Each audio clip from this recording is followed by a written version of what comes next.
নমস্কার বন্ধুগণ, সবাই কেমন আছেন? টকমিষ্টি আকিস কিচেনে আপনাদের আবারও সুস্বাগতম। দেখুন, আমি বাজারে চলে এসেছি, মাছের বাজারে। তো আমি অনেক রকম মাছ দেখেছি। দেখে আমি দু রকমেরই মাছ কিনেছি। এর মধ্যে যে পাবদা আর গোটা রুই। তো এগুলো আমি ভালো করে ধুয়ে বেছে নেব। তো এর মধ্যে আমি পাবদা মাছের রেসিপিটাই আজকে করব, যেটা খুব জনপ্রিয় একটি রেসিপি, সর্ষে পাবদা। তো পাবদা মাছের সাইজটা একটু ছোটো, বাট চলে যাবে।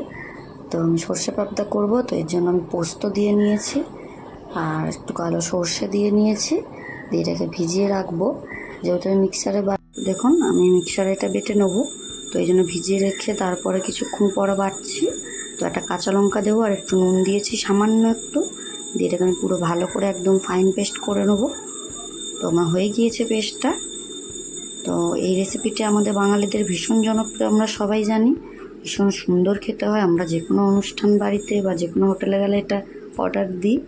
তো আমি মাছটা ভেজে নিচ্ছি। তো মাছটা খুব ফাটে বলে তেলে দিলে ভীষণ তেল ছিটকায়। তো এই জন্য আমি ঢাকা দিয়ে নিয়েছিলাম প্রথমটা।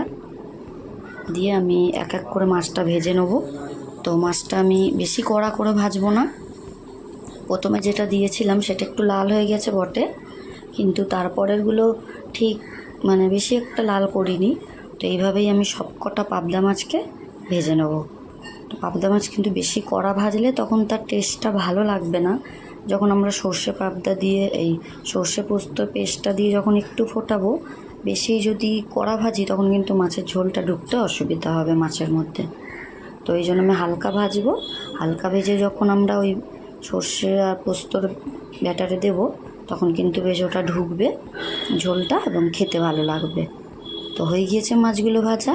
তো এখানে আমি তেলের মধ্যে কালো জিরা ফোড়ন দিয়ে নিয়েছি আর একটা কাঁচা লঙ্কা দিয়ে নিয়েছি। দিয়ে আমি এবার যে সর্ষে আর পোস্তটাকে পেস্ট করে রেখেছিলাম সেটা দেবো। তার আগে একটু হলুদ দিয়ে নিয়েছি তেলের মধ্যে, যাতে গন্ধ না করে হলুদে। তো এবার আমি সর্ষে আর পোস্তর পেস্টটাও দিয়ে নিলাম। দিয়ে এবার পরিমাণ মতো একটু জল দিয়ে নেবো। বেশি ঝোল রাখা যাবে না এটাতে, আমরা সবাই জানি এটা। তো এই রেসিপিটি যারা জানেন না তাদের জন্য এটা খুব উপকার হবে। ভীষণ সুন্দর, ভীষণ কম উপায় হয়ে কম সময় হয়ে যায়, বেশি কিছুও লাগে না, আর ভীষণ জনপ্রিয় একটি রান্না। তো আমাদের ঝোলটা ফুটে গিয়েছে। মাছগুলো ভেজে নেওয়ার পরে রেখে দিয়েছিলাম কিছুক্ষণ। এই যে এটা ফুটে যাওয়ার পরে মাছগুলো দিয়ে নিচ্ছি। দিয়ে এবার একটু ফোটাবো এর মধ্যে, তাহলে এর মধ্যে ঝোলটাও ঢুকবে, খেতে টেস্ট হবে। তো এটা আমার অলমোস্ট রেডি হয়ে গিয়েছে। আপনারা জানাবেন কেমন হয়েছে। দেখুন আমার এটা রেডি। অবশ্যই আপনারা জানাবেন কেমন হয়েছে। দেখা হবে আপনাদের সঙ্গে পরবর্তী ভিডিওতে। টাটা।